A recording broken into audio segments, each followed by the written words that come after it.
Hey, this is Pastor Dave, and this is your Monday Mojo. Hope you had a great weekend. So, I'm sure you've heard the old adage, don't judge a book by its cover. Well, I got a slightly altered version of that.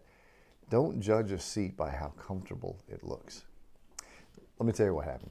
Laura and I traveled to New Harmony, Indiana, and spent a weekend there. And we stayed in the New Harmony Inn. And while we were there, we were walking around in the lobby area, and I saw these seats. And I thought, wow, those are like the least comfortable looking chairs I think I've ever seen. And as a matter of fact, I'm sitting in one right now. Have a look.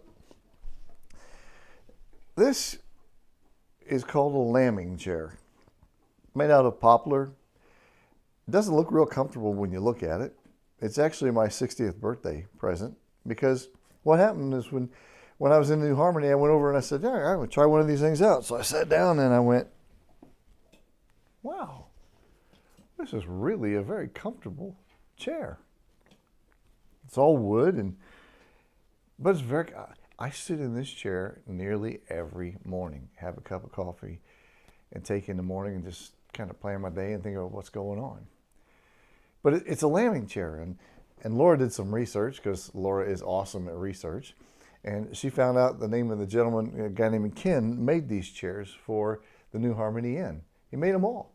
There's a whole bunch of them around. He doesn't make them anymore. He made them a long time ago, back in the 60s or 70s. And he doesn't make them anymore. And she was like, can we get one? He said, well, they don't really come available very often, but sometimes they do. And if they do, I'll let you know. And then she got an email from him. He lives in France now. and he said, I got one available for you if you'd like it. And here it is. It's called a lambing chair because they used it to sit in when they would shear the lambs. That's why this little drawer is here, because they would put their lamb shearing tools in here. And I guess the original lambing chairs in England, these little sides came out further. You'd sit in front of the fire and it would kind of keep the fire, all the warmth all in here.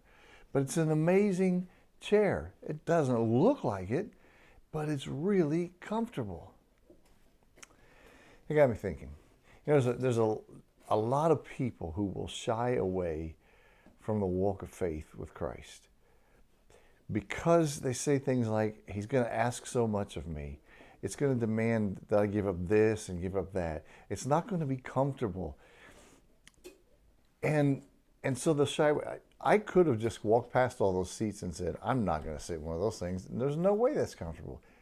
But then I sat down in it, and it is, I love it. I sit here every day.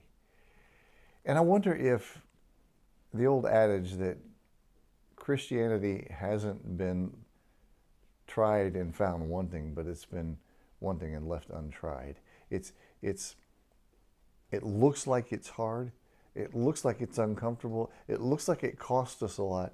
But actually, when we try it and walk in it, it's the most rewarding, fulfilling, purpose-giving way to live. So, I guess my thought is this. Don't judge a way of life as being too uncomfortable until you give it a shot, until you think about it, until you try it. Don't judge the walk of faith with Jesus as too demanding and too uncomfortable until you really give it a try. You might find it's just what you want in this life. Anyway, those are my thoughts.